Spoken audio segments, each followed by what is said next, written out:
매일 아침을 뉴스로 깨웁니다. 신율의 출발 새아침. 메르스에 감염된 환자들의 숫자가 늘어나고 있습니다. 이제는 문진했던 의사도 감염된 것으로 알려지고 있는데요. 그동안 환자의 타액 등 접촉에 의해서만 감염된다고 알려졌던 메르스가 일종의 변종이 생겨서 또 다른 경로로 전파되는 것은 아닌가 하는 그런 의심이 일고 있습니다. 그런데요, 그동안 방역당국의 감염 차단 노력은 과연 적절했는가 하는 부분 역시 여론의 도마 위에 오르고 있습니다. 물론 이런 일이 생길 때마다 정부 당국에 대한 책임을 거론하는 것은 옳은 일이라고 볼 수는 없습니다만, 이번의 경우 메르스의 감염 경로나 혹은 감염 의심 집단에 대해서 안일하게 대처한 것은 아닌지 의구심이 드는 것 역시 사실입니다. 환자와 접촉한 이들을 자가격리시켰다고는 하지만 자가격리라는 것이 어느 정도 지켜졌는지에 대해서 과연 감독을 잘했는지, 또 자가격리 스스로 열을 재는 등 관리하도록 했다는데 이런 조치가 어느 정도 효과가 있는지에 대한 반성이 있어야 한다는 겁니다. 어쨌든 지금 방역당국의 입장은 어떻게 변했는지 궁금합니다. 지금 언론에 보도되고 있는 이른바 뒷북 논란을 잠재우기 위해서 앞으로 어떤 계획이 있는지 궁금하다는 겁니다. 신율의 출발 새 아침, 오늘 순서 시작합니다.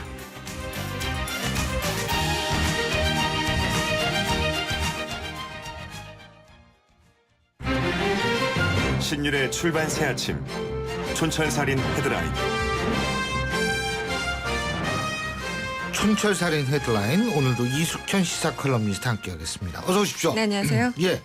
자, 오늘 첫 번째 촌철살인 헤드라인. 이 촌철살인이 아니면 다시 하는 겁니다. 어떤 거예요? 네, 상당히 부담을 주시는군요. 네. 네.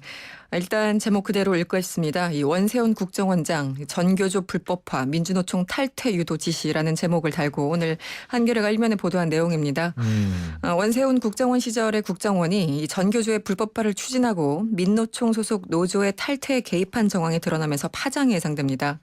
지난 2011년 2월 18일치 원세훈 국정원장의 지시 강조 말씀에 따르면 원 전 원장은 국정원 지부장들이 교육감이라던가 아니면은 부교육감을 상대해서 민노당 가입 교사들에 대한 징계 같은 것도 확실하게 할 수 있도록 협조를 하라라고 지시를 했습니다.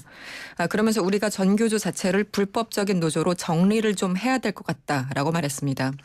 이 원 전 원장의 이런 인사징계 압박은 지난 2011년 1월에 민노당 당비를 납부했던 전교조 조합원들이 이 정치자금법 위반 혐의로 벌금형을 선고받자 나온 발언입니다. 이 국정원의 개입 여부가 드러나지 않도록 국정원의 간부들이 직접 이 이른바 보수적인 성향의 교육감 등을 움직여서 이 전교조 교사들을 징계하고 이 전교조 불법화에 나서라는 취지로 해석돼서요. 지금 파장이 일고 있습니다. 그러니까 이 원외 노조든 아니든 이것이 불법이든 아니든 이건 차치하고서라도 네. 국정원이 나서서 이런 일을 한다라는 사실 자체는 진짜 사실 좀 오버한 거죠. 이건 월권이죠. 월권이죠. 예. 네. 그러니까 민주노총은 어떻게 된 얘기예요? 당시 회의에서 나온 발언인데요. 이 민노총도 우리가 재작년부터 해서 많은 노조들이 탈퇴도 하고 그랬는데 좀 더 강하게 하라, 이런 발언이 나옵니다. 한마디로 국정원이 노조의 탈퇴 과정에 개입했음을 암시하는 대목이다라는 지적이 나오고 있는데요. 실제 민노총은 지난 2009년 KT 노조가 탈퇴를 하고 2011년 7월 이후에는 민노총 계열 노조 사업장에 이른바 어용노조가 잇따라 설립되는 등 여러 가지 타격을 입었다고 합니다. 이 문서는 원 전 원장의 재판 과정에서 법원에 제출된 것인데요. 이 원 전 원장은 전교조를 이른바 종북 좌파 세력으로 몰았다가 명예훼손 혐의로 기소돼서 지난달 벌금 1,000만 원을 선고받은 바 있습니다. 내일이죠. 이 전교조의 합법노조 인정 여부를 두고 헌법재판소에 선고가 있는데요. 어떤 영향을 미칠지 이 대목도 좀 주목되고 있습니다. 그렇군요. 참 우리 원세훈 국정원장 바빴을 것 같아요. 네? 이렇게 여러 군데 손대려고 네. 얘기를 했다면 이게 사실이라면 얼마나 바빴겠어요. 신경을 네. 안 쓴 대목이 없죠. 네. 자, 그리고 황교안 총리 후보자 총리 후보자라는 표현이 맞죠. 네. 인준 청문회니까. 그렇죠. 총리 후보자에 대해서 여러 가지 얘기가 지금 다시 나오고 있는데 네. 총리 내정 3일 전에 딸이 증여세를 납부했다. 네. 그러면 따님이 예지력이 있다는 얘기예요? 그런 얘기는 아닌가? 뭐 좋게 해석하면 그럴 수도 있겠습니다만 아닐 가능성이 높죠. 예. 일단 개요를 말씀드리면 이 황교안 총리 후보자의 장녀 성희 씨가 아버지가 총리로 내정되기 불과 3일 전에 증여세를 납부한 것으로 어제 확인이 됐습니다. 예. 이 황 후보자에 대한 임명 동의안이 어제 국회에 제출됐는데요. 이 신고된 황 후보자 재산 총액은 약 22억 9,800여만 원입니다. 예. 그런데 지난 3월 26일 관보에 게재한 재산 기준으로 봤을 때 황 후보자 그리고 부인 최모 씨의 예금액도 합쳐서 1억 원 정도가 감소한 건데요. 반면에 장녀의 재산은 2억 3,300만 원으로 지난 3월 신고한 액수보다 오히려 1억 1,500만 원 이상 늘어났습니다. 그러니까 부모님은 줄고 자녀는 늘었다 뭐 이런 얘기죠. 예. 이 늘어난 항목은 신혼집 임차 보증금 1억 2천만 원인데 이 성희 씨 예금의 경우는 약 400만 원밖에 줄지 않았기 때문에 이 전세 자금 대부분은 사실 부모로부터 받은 것이 아니냐 이런 의혹이 일고 있습니다. 실제 지난 20일 총리 내정이 있었고 3일 전인 지난 18일에 증여세 450만 원을 종로 세무서에 납부했는데 여러 가지 해석이 나오고 있습니다. 예. 그렇군요. 증여세를 납부했다. 어쨌든 증여세를 납부했다는 건 증여를 인정했다는 얘기 아닌가요? 뭐 그렇죠. 뒤늦게 인정한 건데요. 예. 아니 근데 이 청문회 이렇게 나오시는 분들 보면 가족들끼리 동계산이 확실하시더라고. 네. 아들한테 돈을 꿔줬다. 내가 이건 반드시 받겠다. 뭐 이런 얘기 많이 나오잖아요. 네, 그렇죠. 예. 네. 실제 받았는지 모르겠습니다. 아마 그런 가정들이 그 장관이 되고 그러는 모양이에요. 예. 자, 다른 뉴스 어떤 게 있습니까? 예, 또 국정원이 나옵니다. 이 국정원이 경력 판사 지원자들을 사상 검증한 것이 아니냐 이런 의혹이 제기되고 있습니다. 어제 한 보도에 따르면 2013년 경력 판사에 지원한 변호사 A 씨의 경우에는요. 임용 절차 진행 중에 국정원 직원이라고 밝힌 남성의 연락을 받고 만났다고 합니다.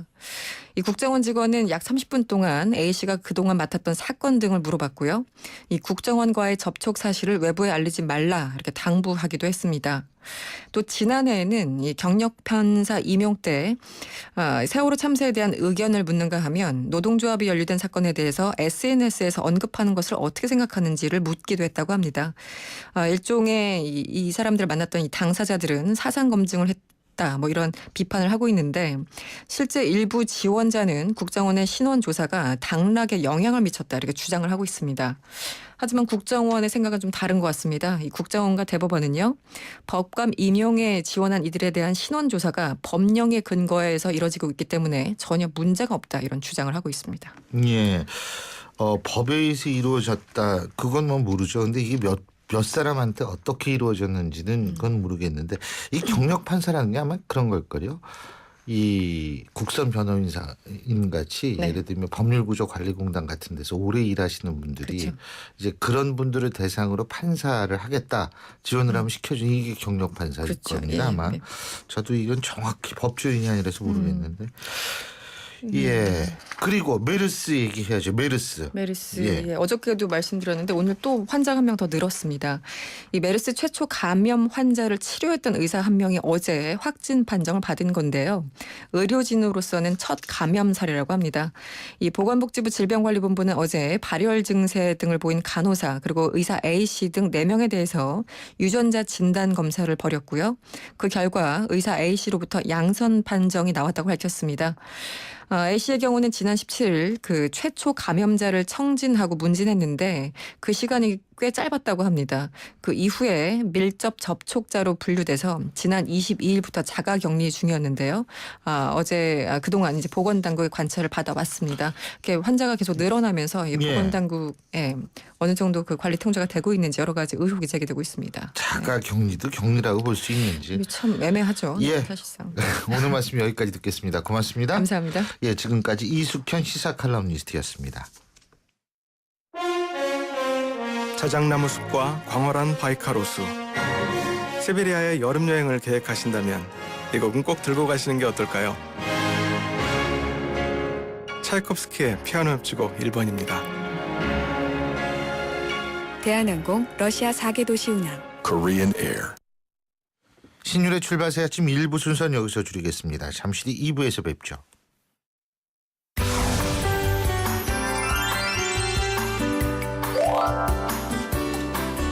YTN과 말로 하는 전화 1636이 지역경제 살리기 프로젝트를 시작합니다. 지방자치단체가 보증하는 우수한 품질의 지역 특산물을 지금 바로 등록하세요. 지역 특산물 50가지 품목을 선정하여 YTN에서 알리고 말로 하는 전화 1636에서 판매해드립니다. YTN과 1636이 함께하는 지역경제 살리기 캠페인은 내고장을 살릴 수 있는 기회. 내고장 특산물을 가장 쉽게 홍보할 수 있는 방법입니다. 지역이 살아야 나라가 삽니다. 지역경제 살리기 캠페인에 참여를 원하는 지방자치단체는 신청 바랍니다. 참여 방법은 1636 전화 걸고 통화하실 곳을 말씀해 주세요. 지역경제 살리기 하시면 됩니다. 도전과 혁신, 희망 한국을 위해 YTN이 준비한 지역 특산물 판매 장터. 지역경제에 큰 힘이 되기를 기대합니다. 소통의 아침을 여는 공정한 목소리. 신율의 출발 새 아침. 신율의 출발 새 아침 2부 순서 광고 듣고 시작합니다. 톡톡톡톡 톡톡톡톡. 이 음악은 김치가 맛있어질 때 나는 유산균 소리로 만든 운명 교향곡입니다. 배추김치 톡톡, 열무김치 톡톡, 동치미 톡하게 유산균이 9배 더 많아 진짜 맛있는 김치. LG 히어스 김치 톡톡. 예, 7시 31분 40초 지나고 있는 지금 이 순간 교통 상황 어떤지 알아볼까요? 김미란 캐스터. 네, 출발 새 아침 교통정보입니다. 수요일 아침 출근길 정체 곳곳에 늘어나고 있습니다. 우선 도심 동서문로 해화 방면 미아 사거리 교차로 내 2차로에서는 승용차 관련 추돌 사고가 났습니다. 여파로 뒤로 오는 차량들이 밀리고 있는데요. 남부순환로 잠실 쪽으로도 디지털 단지 5거리 내 2차로에서 택시 관련 사고가 났습니다. 여파 때문에 정체가 되고 있는데요. 각 구간 잘 살펴서 지나시기 바랍니다. 동부간선도로 도심 방면 정체가 가장 길게 이어지고 있는데요. 방금 전 노원 지하차도 내 2차로에서도 승용차 관련 추돌 사고가 났습니다. 여파로 뒤로 오는 차량들이 밀리고 있는데요. 상계교부터 성수 분기점까지 긴 구간이 정체입니다. 북부 간선도로도 도심 쪽 진입하는 데는 묵동 나들목부터 화목을 램프까지 서행입니다. 출발 새 아침 교통정보였습니다. 신율의 출발 새 아침. 김상곤 혁신위원장을 인선하면서 새정치민주연합 이제 좀 내용이 수습 단계에 가나 했더니 지금 노건호 씨의 돌출 발언 문제가 있었고요. 또 어제 정청래 최고위원에 대한 징계가 있었죠. 그 후폭풍이 또 만만치 않다라는 그런 분석도 나오고 있습니다. 한마디로 문재인 대표는 이래저래 참 힘든 상황에 빠질 수밖에 없는 것 같은데요. 자, 과연 이 상황을 어떻게 봐야 할지 새정치민주연합의 최고위원이셨죠. 조경태 의원과 얘기 나눠보겠습니다. 조 의원님 안녕하세요. 네, 안녕하십니까. 저 조경태입니다. 예. 자, 먼저 정청래 의원 최고위원 얘기부터 해보죠. 당직 자격정지 1년 처분을 받았는데 이 처분 적절했다고 보십니까? 네, 아마도 그 국민들께서 판단하시겠습니다만은 어떤 분들은 좀 과하다는 그런 평가가 있고요. 또 네. 어떤 분들은 또 뭐 조금 더 했어야 안 되느냐 하는 분들도 계시는 걸로 이렇게 판단하고 있습니다. 조 의원님은 어떻게 생각하세요? 글쎄요, 일단 지금 직무정지 1년을 받았기 때문에 내년 총선의 그 공천을 받는 부분에서는 크게 무리하지 않지 않습니까? 하지만 10% 감점이 있잖아요. 네네. 근데 또 이 부분에 대해서 또 국민들께서 어떻게 판단하실지 또 좀 지켜봐야 되지 않을까 하는 생각을 합니다. 사실 뭐 대학 입시 같은 데서도 1, 2점 때문에 당락이 갈리는데 공천 심사 과정에서 이 공천 종합점수에서 10%를 이 마이너스 된다는 건 이건 사실 정치인의 입장에서 볼 때는 치명적이 아닌가 이런 생각도 사실 들거든요. 예. 네네. 뭐 그런 평가들도 있는 것 같고요. 예. 어쨌든 이번 계기로 해서 우리 당이 좀 거듭났으면 하는 그런 바람입니다. 예. 그리고 주승용 최고위원도 윤리심판원에 제소됐다가 무혐 이건 그 기각이 됐죠. 윤리심판원에 의해서. 근데 조경태 의원께서도 지금 문재인 퇴진론 때문에 제소가 된 것으로 알고 있거든요. 아직 네네. 이 부분은 결론이 안 났죠. 네, 아마 그 사실 확인 이후에 예.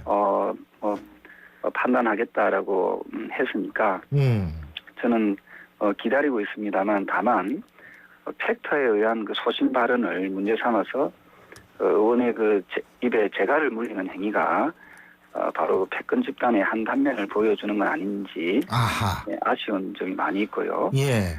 당내의 그 다양한 비판을 수용할 때 예. 대중정당 그리고 건강한 정당으로 이어나갈 수 있다. 저는 그렇게 판단하고 있습니다. 그렇군요. 그러니까 이런 것도 결국 패권 집단의 횡포의 일부다 이렇게 생각하신다는 거죠, 그죠?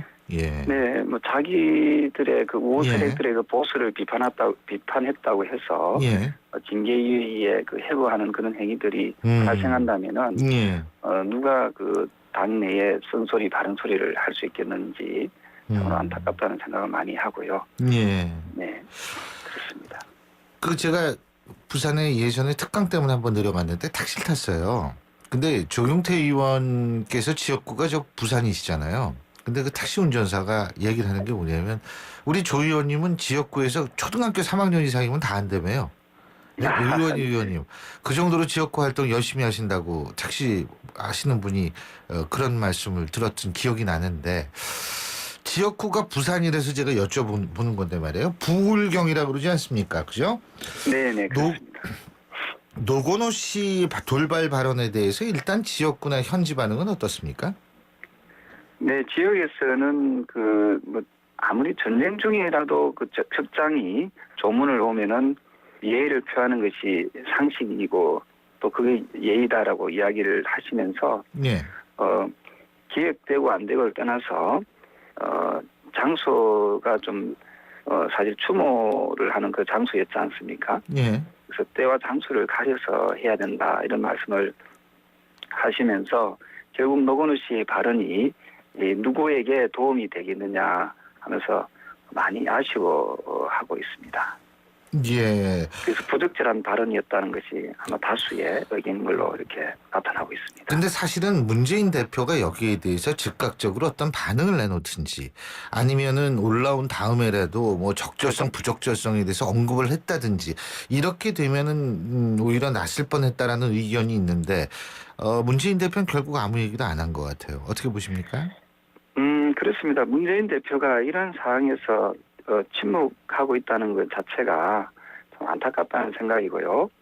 아마 지난 대선 토론회 때 그 이정희 후보의 발언이라든지 또 지난 최고위 때 그 정청래 의원의 그런 그 발언이라든지 그리고 이번에 노건호 씨의 그 어떤 발언이라든지 이 상황이 발생했을 때 제대로 상황 수습을 하지 못하고 강 건너 불구경이 하듯이 하는 모습에서 문재인 대표의 그 지도력에 한계가 있지 않는가 하는 그런 지적들이 많이 있습니다. 예. 우리나라 정서상 그 조문하러 온 분들에게 욕설을 한다든지 물세례를 한다든지 면박을 준다면은 과연 국민들께서는 누구 편을 들겠습니까? 이런 부분에 대해서 문재인 대표가 그 사태의 심각성을 조금 더 깨달았으면 좋겠다는 그런 지적입니다. 능력의 문제라고 생각하십니까? 성격의 문제라고 생각하십니까? 결국은 상황 수습을 하지 못하는 그런 그 대표의 능력에 한계가 있다 하는 그런 부분이고요. 네, 그렇습니다. 그리고 또 한 가지는 이제 그 희망 스크럼이라는 게 이제 나오더라고요. 이름이 참 저는 진짜 이름 잘 졌어요. 희망 스크럼. 얼마나 멋있습니까? 그죠? 근데 이 희망 스크럼을 한다. 그러고서 문재인 대표는 뭐 안철수 의원 그리고 박원순 시장 함께 하겠다 그러는데 정작 안철수 의원은 자신은 이런 거기 참석한 적이 하겠다고 얘기한 적이 없다. 이게요. 근데 한두 번이 아니거든요, 지금. 네네. 그 혁신위원장 자리도 뭐 자기는 원래부터 안 하겠다라고 얘기를 했다라고 안철수 의원은 얘기를 하는데 또 문재인 대표는 다른 얘기를 하고 이런 현상이 왜 일어난다고 보십니까?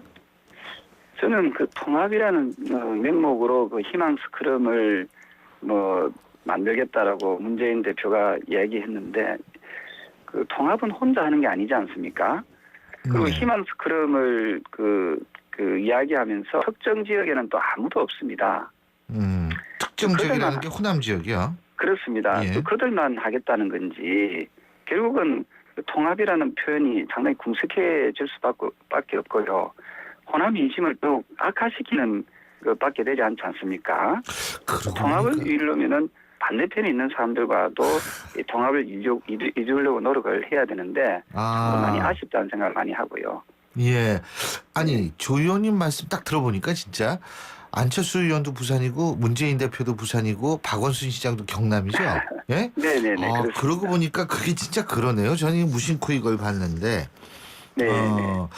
근데 일각에서 네. 말씀하시죠.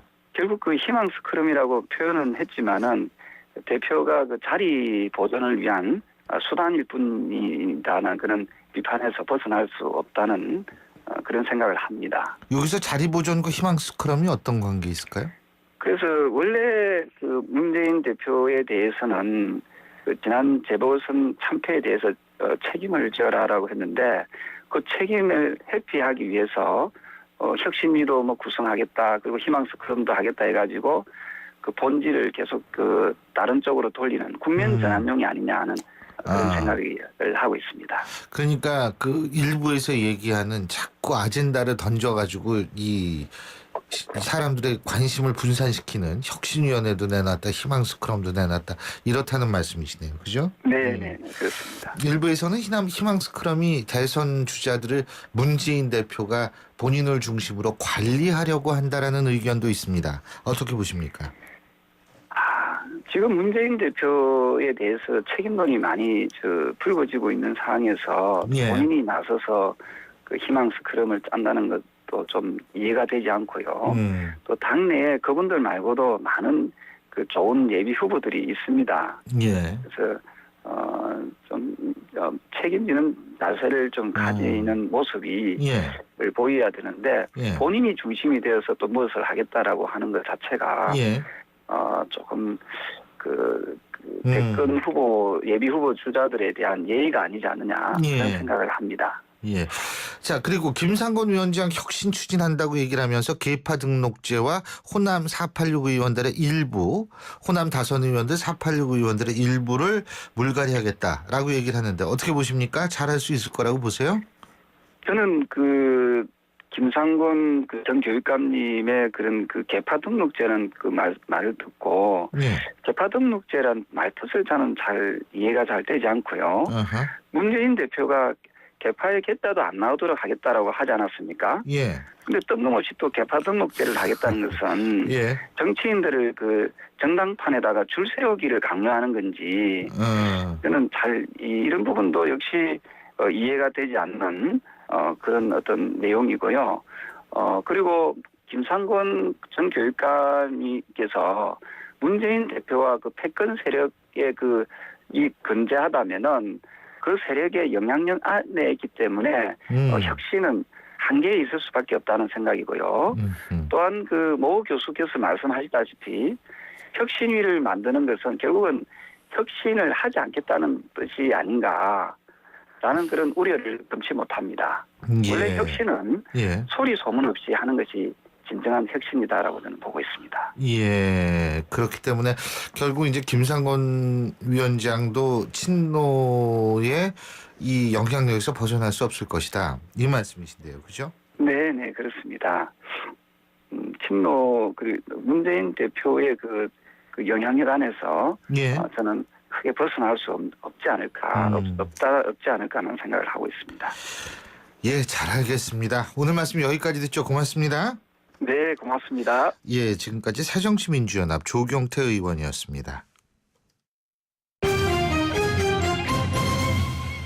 경제뉴스 알아보겠습니다. 한국경제TV 신인규 기자 연결합니다. 신인규 기자. 네. 안녕하세요. 네, 안녕하십니까. 예. 자, 제일모직하고 삼성물산이 합병하는 거, 이거 제가 어제 방송 끝날 때 긴급 속보로 전해지는 걸 말씀을 드렸는데 이게 어떤 의미인지부터 설명해 주시죠. 네, 이 제일모직과 삼성물산이 합병을 한다는 거는 이재용 삼성전자 부회장이 삼성그룹의 총수로 제대로 된 위상을 갖게 된다는 얘기입니다. 보통 회사 두 개가 하나로 합치면 어떤 시너지 효과가 날까 이런 것들에 관심이 쏠리는데 이번 합병은 좀 특별합니다. 순환 출자 구조라는 게 있습니다. A기업의 최대 주주가 B기업이고 B기업의 최대 주주가 C기업인데 C기업의 최대 주주가 다시 A기업이라서 세 기업 가운데 한 기업의 개인 최대 주주가 되면은 나머지 두 기업도 자기 회사나 다름없는 지배력을 가질 수가 있는 구조입니다. 예. 이번 삼성의 합병은 이 순환 출자 구조를 단순하게 하고 이재용 부회장의 영향력이 커지는 효과가 납니다.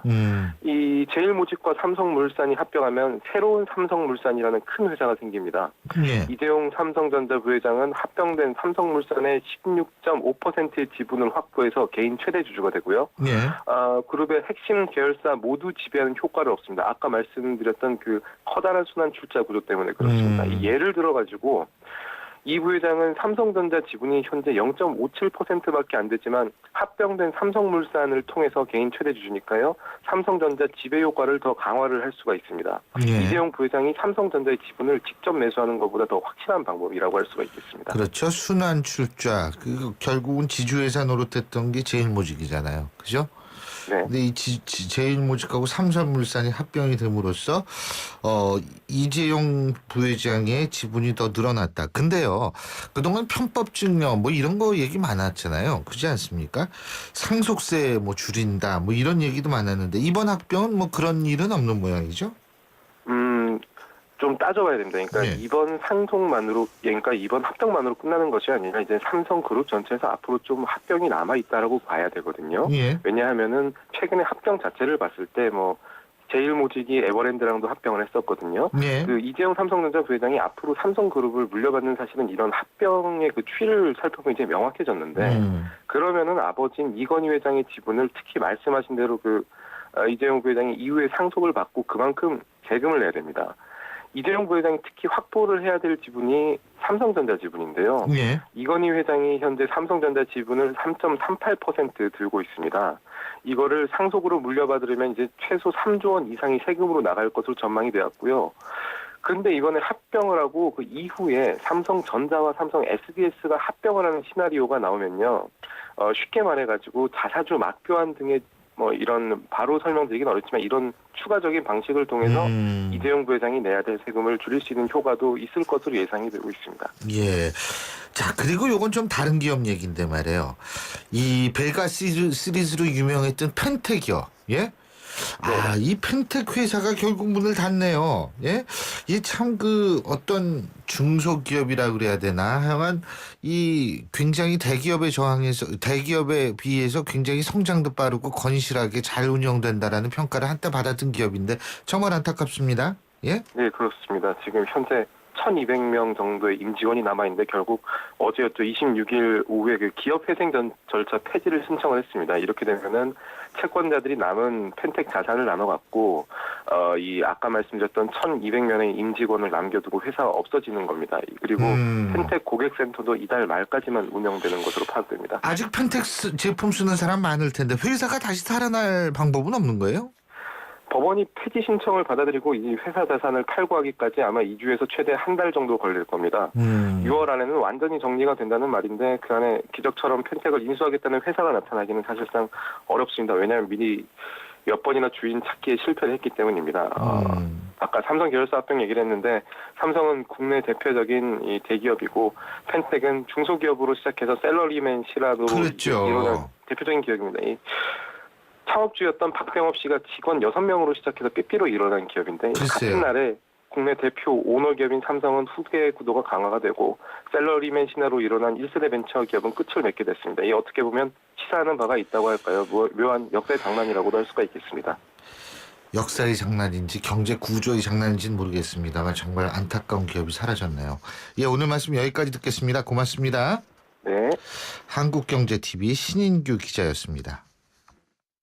점심시간이 지났지만 벨은 계속 울립니다. 7번 테이블 반찬 리필, 4번 테이블 계산, 다시 5번 테이블, 3번 테이블, 이번엔 1번. 박 사장님 쉴 틈이 없어요. 잠깐! 피로부터 풀고 하세요. 지금은 피로가 풀리는 바카스 타임. 풀려라 5천만, 풀려라 피로. 바카스. 당신의 새 협주곡은 큰 성공을 거둘 것입니다. 의사의 최면 치료는 좌절한 작곡가에게 힘을 주었고 그렇게 탄생한 이 곡 라흐마니노프의 피아노 협주곡 2번입니다. 대한항공 러시아 4개 도시 운항 Korean Air. 신율의 출발새 아침 2부 순서는 여기서 줄입니다. 전 뉴스 들으시고 3부에서 다시 찾아뵙겠습니다.